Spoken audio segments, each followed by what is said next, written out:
Hey everybody, this is Minion Soldier, and this is the Piracy Show. Now, what we're doing right now is we're looking in my hangar, and of course you see two Super Hornets here, where my Glaive used to be parked. Now, the reason why my Glaive isn't here is simply put, $350 for one fighter, fuck off. No way. It was a silly thing, even though the Glaive got some improvements. I wasn't satisfied with it. I had heard that it was flying a heck of a lot faster, even faster than the M50 in the current patch of 2.0 apparently. Didn't really care. So what I did is I basically got rid of it and turned it into these Super Hornets right here. So the main theory behind this is because I don't actually plan to even fly these Super Hornets. I'm going to fly them in the interim until my Vanguard is flyable, but the reason why I got them is the Vanguard. Now, one of the biggest problems that I foresee with the Vanguard is bringing that big gun on the nose to bear. It's probably not going to be the most maneuverable fighter. Now, it's probably got a heck of a lot of range, a heck of a lot of firepower, but I don't think it's going to be that maneuverable. Quick, maybe. Maneuverable, I don't think so. So what I intended to do is I plan to take these Super Hornets and kind of take them on patrol with me as long as I'm staying, within a reasonable area. And what I would do is I would use the Super Hornets to basically, kind of attack, basically like a pack of dogs, sick them on my enemies. This is something that they can't ignore. This is a serious threat. And then when they turn on them, then I bring in the Vanguard and sweep them with the big gun. Now, also against larger ships, you got this bearing cannon that you can stick on top of the Hornets. You can use that to create a serious threat to larger ships, something that they have to deal with right away. And when they're distracted, let's say it's a Connie, then you sweep in with the Vanguard and you go for the turrets. Try to take the turrets out, try to take the missile systems out, those little racks that they so wonderfully showed us right there in the top of the cargo area. Try to damage those. See what you can do. Now, of course, a lot of this is just theory crafting. It's just, what if scenarios. And there's a lot of time between, a lot of time and a lot of game development between now and when we're doing all this stuff. Hopefully sooner rather than later, but there's probably a lot of time.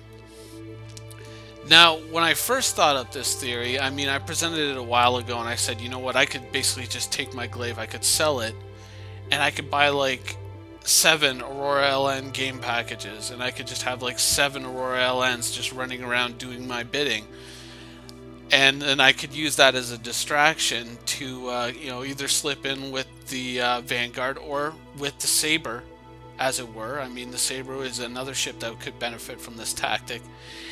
And I thought about it and I thought about it, and then when the sale came up, I said, you know what, let's do it. So I got rid of the Glaive and I originally went with this 6 LTI Avengers.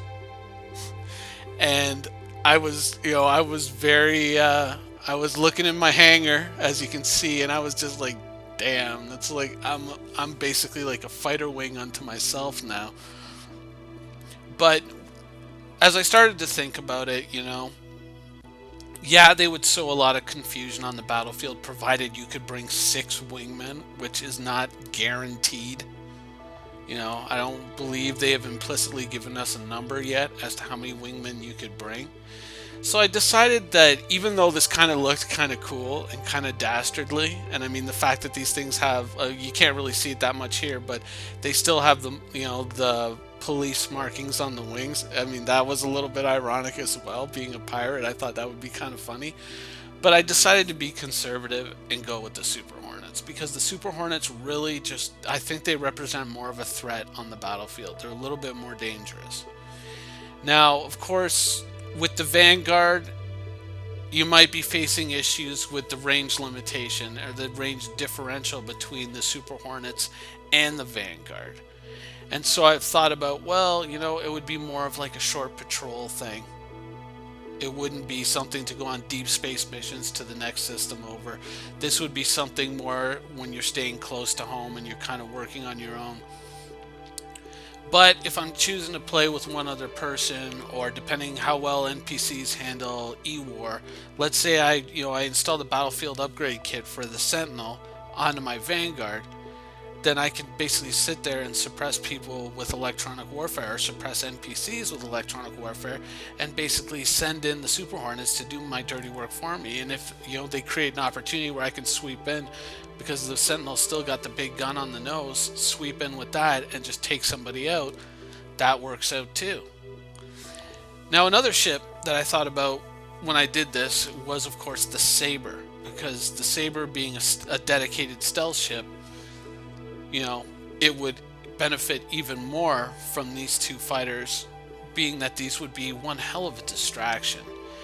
This isn't something that you can just ignore. This is something that you have to deal with right away, especially depending, well, some fighters more than others, but I mean, these are serious threats. You just can't let these things run rampant. I mean, you can see just in a regular Vandal swarm with the crappy NPCs that we have now. And I mean, those are just regular F-7C Hornets with only 2 wing cannons. And even they can manage to get kills. I mean, they can manage to be somewhat, decent against NPCs. 2 of them fully equipped. Maybe not so much a danger to a player, a realistic danger, but at least a distraction. Something that they would probably have to deal with right away. Allowing me to kind of create an opportunity to bring in the Saber and just kind of take them out. Now, of course, this all is, it's theory crafting. The downside is, I've got these 2 fighters here. I've never been all that excited by the Super Hornet, so who knows where this could end up. But at the very least, it's a good, strong, serviceable fighter.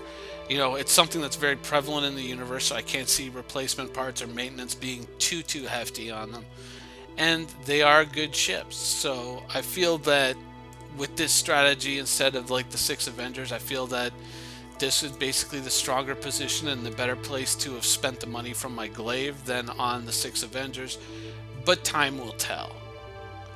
So right now, I think this going forward is going to be what my hangar looks like up until we get the Vanguard in hangar, which should be hopefully the end of the week.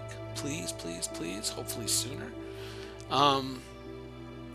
But yeah, I think this is going to be a pretty strong way to kind of create the opportunities for the fighters that I plan to fly, like the Vanguard and the Saber, and just, to sow confusion, distraction, and chaos on the battlefield. And depending on how well NPCs work out, maybe we'll do something else with them too. Anyways, I hope you guys enjoyed the show. Hopefully, by the end of this week, we should have something on the Vanguard. Anyways, thanks for watching.